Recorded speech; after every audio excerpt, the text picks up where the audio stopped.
2. ¿Cómo andan las cosas por ahí? Todo en orden. ¿Qué pasa en los combates de la superficie? Respondió el soldado raso Steindahl al compañero que venía a comunicarle el cambio de guardia, fusil al hombro. En las instalaciones subterráneas, que eran un antiguo refugio atómico reformado, las luces brillaban 24 horas al día, pero parecía que había algún problema con la climatización. El aire era extremadamente frío. El aliento de Steindahl se volvía blanco. Es solo cuestión de tiempo. No son más que una panda de imbéciles. Las acciones de guerrilla aún les pueden resultar, pero atacar frontalmente, idiota, no me refiero a eso, sino a cuánto ha avanzado el ejército del Vaticano. Steindahl bajó la voz, como si estuviera conspirando por hablar del tema. ¿El Vaticano había respondido muy deprisa a la declaración de guerra del día anterior? Parecía como si ya estuvieran las tropas preparadas para atravesar en masa la frontera. El ejército del Vaticano es el más potente del mundo, ¿no? ¿Crees que saldremos de esta? Precisamente ahora ponerse a luchar contra un enemigo así. Además, he oído que nuestro jefe es un monstruo. CHSSC. Insensato. No hables más de la cuenta. Steindahl reprendió a su compañero bruscamente, aunque él pensaba lo mismo. Hacía medio año que había llegado a István, huyendo de su pueblo, donde le buscaban por robo, violación y asesinato. Para un excriminal como él, la guardia era como un paraíso. Tenía tanto dinero y mujeres como quería, y cuando se sentía irritado, podía darle una paliza a algún civil. Mientras pudiera sacar provecho de la situación, le daba igual si su patrón era un monstruo o no, pero el excriminal no había imaginado que se vería envuelto en combates contra el Vaticano. Nada menos que contra el Vaticano. Será mejor cambiar de actitud pronto. Steindahl se acordó del dinero y las joyas que tenía escondidos en su alojamiento. Ya estoy aquí. Una figura muy alta apareció en el pasillo. Era un soldado muy delgado. Poca gente habría quien la sentara tan mal el uniforme. Arrastrando las mangas del capote, que le quedaba demasiado grande, avanzaba con las piernas arqueadas, dando una imagen muy poco militar. Detrás de las gafas, gruesas como el culo de una botella de leche, brillaban, simpáticos, unos ojos brillantes como un lago en invierno. Hola. Qué frío, ¿verdad? Además es invierno. Hay que ver el frío que hace en invierno. ¿Quién demonios eres? No recordaba que hubiera nadie así en la guardia. El espigado joven se acercó perezosamente con su sonrisa crispada habitual a los dos soldados, que le observaban con aire sospechoso. Alto. Quieto ahí. ¿A qué vienes por aquí? Sí, es que es hora de hacer el cambio de guardia. ¿Cambio de guardia? No digas tonterías. Ahora mismo acabamos de... Oye, tú. Al mirar de nuevo la cara del joven, hasta Steindahl se le embrolló la lengua. Gafas gruesas, ojos azules y débiles, ya lo había visto antes en alguna parte. Este es el cura. Al momento de estirar el rifle, un dolor intenso recorrió las manos de Steindahl, que lanzó un grito. En la palma de la mano tenía profundamente clavada una saeta. Su compañero había caído al suelo gimiendo, con el muslo atravesado por otro proyectil. No os mováis, partisanos. El capote del hombre de las gafas se movió y por debajo apareció una joven. Steindahl se quedó mirando la ballesta que llevaba con los ojos como platos. ¿De dónde habéis salido? La pregunta era muy directa, pero, desgraciadamente, no obtuvo respuesta. Al dispararse el gatillo de la ballesta, una saeta plana le golpeó entre los ojos. Aunque la punta estaba aplastada para que no hiciera daño, Steindahl puso los ojos en blanco y se desmayó por el impacto del pesado metal. No hay derecho, Esther. Habías dicho que podría estar todo el rato escondido. Si queréis contarme algo, dejadlo para luego. Ahora tenemos prisa. Ignorando sin piedad las quejas del sacerdote, Esther hizo sonar el silbato de mando al mismo tiempo que recogía el manojo de llaves de los cuerpos tendidos de los guardias. Al oír la señal, los partisanos empezaron a aparecer de entre las sombras del pasillo. Esther le lanzó las llaves a uno de ellos, un gigante obeso. Deprisa, Ignaz.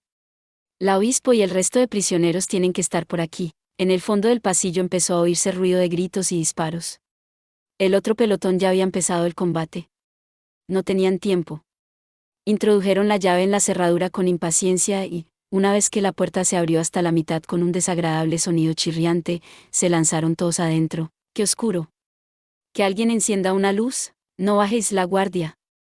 Puede ser que todavía queden vigilantes. Ilustrísima, hemos venido a rescataros. El enorme espacio desierto era grande como una casa de 2 plantas. Al no haber ninguna luz, no se veía nada. Entre la oscuridad se podían Distinguir rejas a derecha e izquierda. Un hedor extraño que no se podía identificar como sudor ni como sangre llenaba el espacio hasta el techo. Sin embargo, no había ningún rastro de presencia humana. Su ilustrísima. ¿Dónde estáis? Me sabe mal que hayáis venido expresamente hasta aquí, respondió una potente voz masculina al grito de Esther. Pertenecía a un hombre. Era una voz sosegada, pero que recordaba la fuerza del aguardiente. Desgraciadamente el obispo Vites no se encuentra aquí. Sé todos bienvenidos. La luz apareció de repente y atravesó las pupilas de los partisanos. Para protegerse de la luz cegadora, retrocedieron involuntariamente un paso. El pasillo superior de vigilancia se llenó de siluetas negras de hombres armados. La guardia. Medio centenar de soldados de la guardia los observaban. Pero lo que hizo palidecer de terror a los partisanos no fueron los uniformes azul oscuro. En medio de los soldados había un hombre joven que vestía un abrigo en barnés. Tenía el pelo negro y los ojos grises, y recordaba las estatuas de dioses antiguos. Por sus labios que sonreían con maldad, asomaban dos afilados colmillos. G-Y-U, G-Y-U, Yulakadar. Gritó Esther casi con un gemido. ¿Qué hacéis aquí, marqués de Hangeria? Tan extraño es que esté aquí, hermana Esther.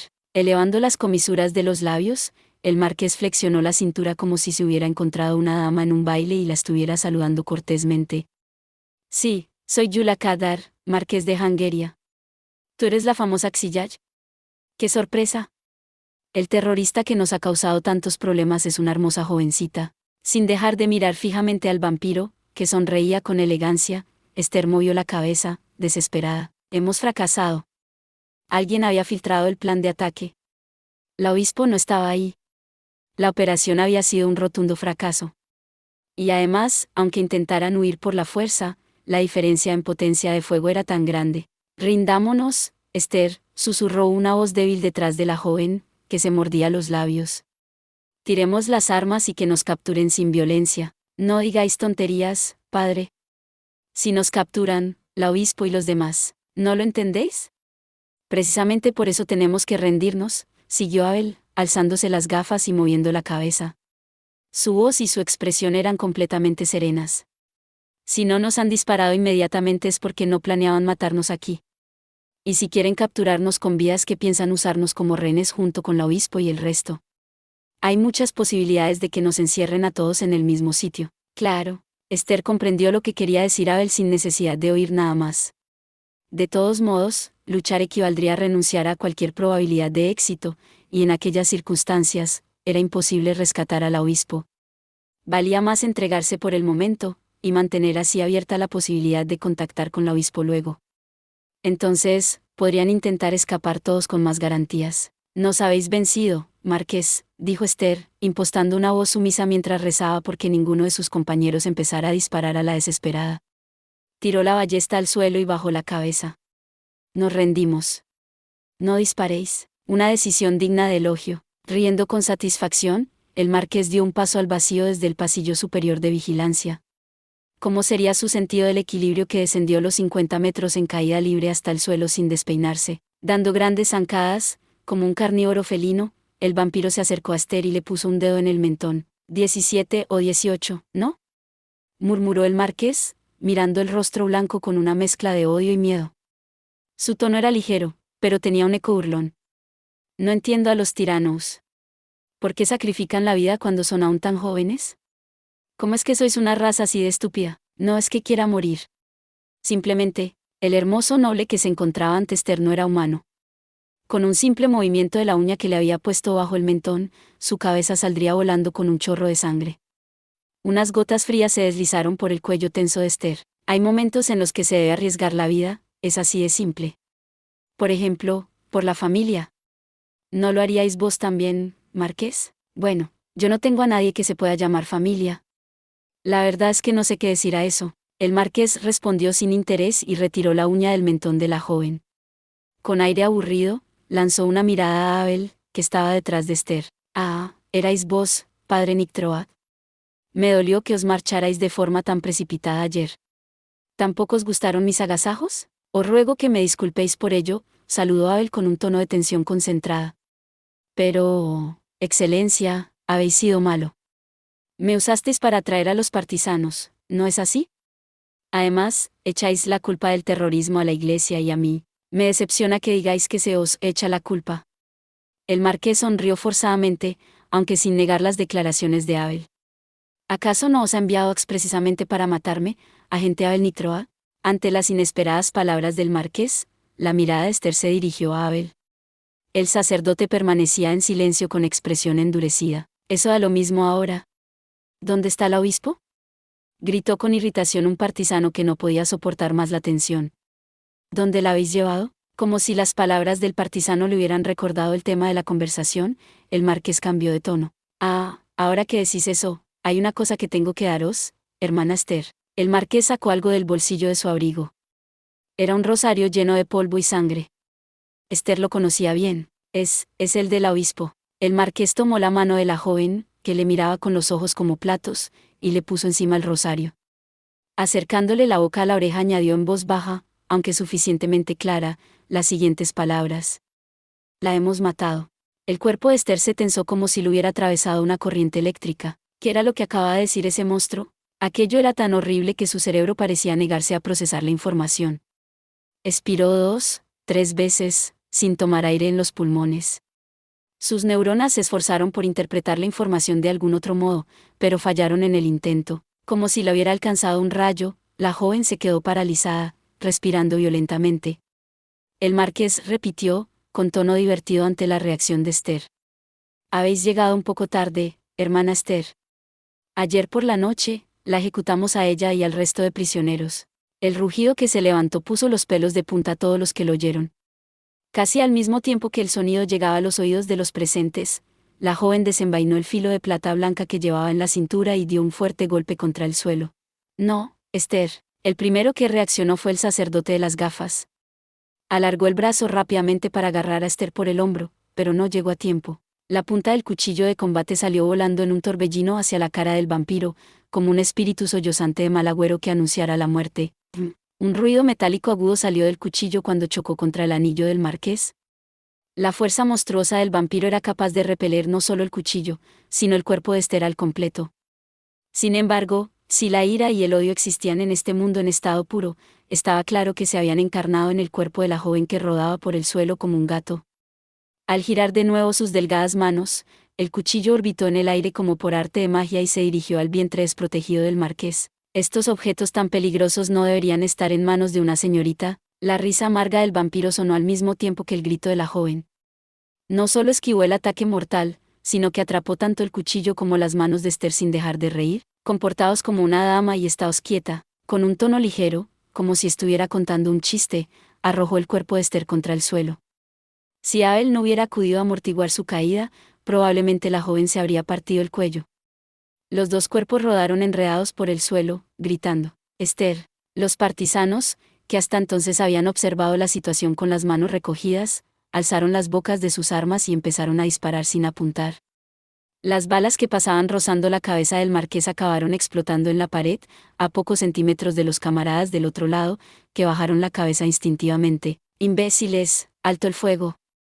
¿Qué vais a dar a los compañeros?», gritó Ignaz, arrancando el rifle de los brazos de un joven. «Atacad cuerpo a cuerpo. A vida o muerte, no disparéis. Podríais darle al marqués.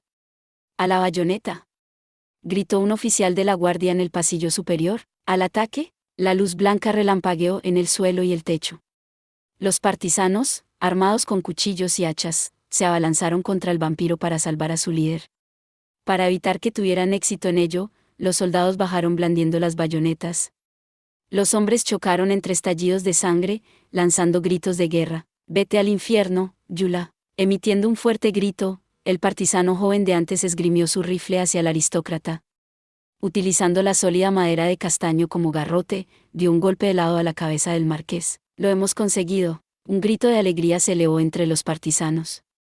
Con un zumbido horrible, la madera había sesgado limpiamente la sombra del marqués. ¿Ha desaparecido? La culata del rifle chocó contra la pared con un ruido seco. Salieron volando pedazos de yeso, y el atacante se vio forzado a protegerse la cara. «¿Qué arma más vulgar? ¿Pensabas que me podrías abatir con eso?». Lanzando una risa burlona, le arrebató el rifle de las manos con una fuerza monstruosa. Al levantar la mirada hacia la figura que había aparecido a su lado, al joven se le torció el rostro, una sombra. El marqués, que había utilizado su haste, sonrió distraídamente. ¿Quieres que te lo devuelva? El vampiro torció un instante las muñecas y se oyó el sonido húmedo de la carne desgarrada combinado con la resonancia seca de los huesos cuando se quiebran. La escopeta que tenía entre las manos había atravesado el pecho de su valiente dueño. El cañón le asomaba por la espalda como una punta de lanza de la que colgaban trozos del corazón aplastado. El cuerpo del joven salió disparado contra la pared, y el arma quedó allí clavada, con la víctima colgando como un espécimen de insecto, desalmado. Dijo una voz débilmente, pero nadie la oyó, porque quedó ahogada por los disparos. Al ver el horrible final de su camarada, uno de los partisanos había apretado el gatillo. Con una serie de llamaradas, una ráfaga de balas salió de las bocas de los cañones, pero de nuevo solo atravesaron la sombra del marqués, que había utilizado su haste otra vez. De hecho, en esa ocasión no atravesaron solo la sombra, muchas acabaron en los cuerpos de los camaradas que había al otro lado o, rebotando contra las paredes, hicieron estallar las luces del techo. Esther. Esther. Despierta. Entre la sangre y los alaridos, Abel sacudía a Esther desesperadamente, sin recibir respuesta. ¿Se habría golpeado la cabeza al caer? Padre, sacad a Esther de aquí. Gritó desde el sangriento combate una figura de enorme vientre. El plan ha fallado. Nosotros os cubriremos. Escapad y llevaos a Esther. Pero, Ignaz. Abel iba a contestar al hombre, pero se mordió los labios. A su alrededor, sus escasos compañeros caían cegados como espigas. Era absolutamente imposible que enderezaran el curso del combate. Alzando bajo el brazo el cuerpo inconsciente de Esther, Abel se giró una vez más hacia el gigante. Gracias, Ignaz. Os dejamos al cargo de todo. No os preocupéis, padre. Llevad a Esther a un lugar seguro, cueste lo que cueste. El espigado sacerdote se mordió los labios por toda respuesta y salió corriendo impetuosamente, con Esther bajo el brazo izquierdo. ¿De dónde sacarían las fuerzas esos brazos y esas piernas larguiruchas?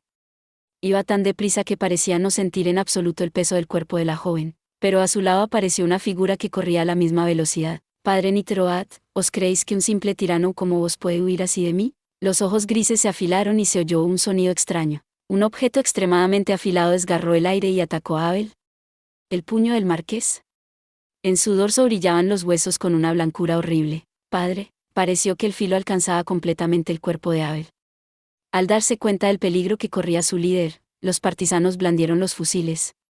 Pero la celeridad del marqués era imposible para un humano. Como un espejismo, todos vieron brotar la sangre del corazón del sacerdote que caía. ¿Qué? Sin embargo, quien había salido volando era el marqués, pese a parecer que había atravesado el corazón del sacerdote con el filo.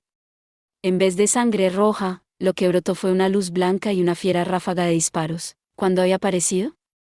El sacerdote, que corría a toda velocidad acá a la puerta, tenía un viejo revólver de repetición en su mano derecha.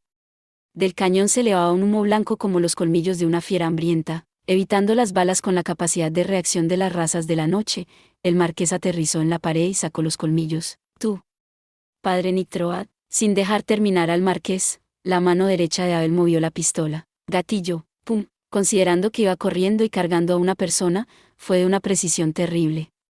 En el momento en que el marqués activó su haste, 2 balas le pasaron rozando los cabellos. Por el brillo blanquecino de los proyectiles se vio que eran balas de plata, el enemigo mortal de los Mazuzla, junto con los rayos ultravioleta. Pero por mucho que las balas fueran de plata, no servían de mucho si no acertaban. Además, cuando usaban el haste, no existía ninguna criatura en este mundo que pudiera igualar a los Mazuzla. A través de los segundos, que avanzaban lentamente, el marqués se lanzó con calma cruel contra el sacerdote, que parecía rígido como una estatua. En el instante siguiente, el cuerpo del marqués cayó al suelo con un rugido. A su espalda se levantaba un humo blanco. Tú, agente. No eres más que un vulgar tirano, el marqués gritó hirviendo de rabia más que de dolor. Las 2 balas que había evitado habían explotado contra la pared. Mejor dicho, habían hecho pedazos la tubería de vapor para la calefacción que corría por ella. Por mucho que los Mazuzla fueran las criaturas con más fuerza vital sobre la tierra, un baño en vapor ardiente no lo soportaban. Aquello les daría un poco de tiempo para coger ventaja. Oyendo los gritos de ira del vampiro a su espalda, Abel salió corriendo por el pasillo, llevando a la muchacha y su pistola vacía. Eso es todo por este video. Espero que hayas disfrutado de la narración de esta emocionante novela web o ligera. Si te gustó el video y quieres ver más contenido como este, te invito a que te suscribas y le des me gusta al video. De esta manera, me ayudas a crecer y a seguir compartiendo historias emocionantes contigo. No te pierdas ningún video más. Gracias por tu apoyo.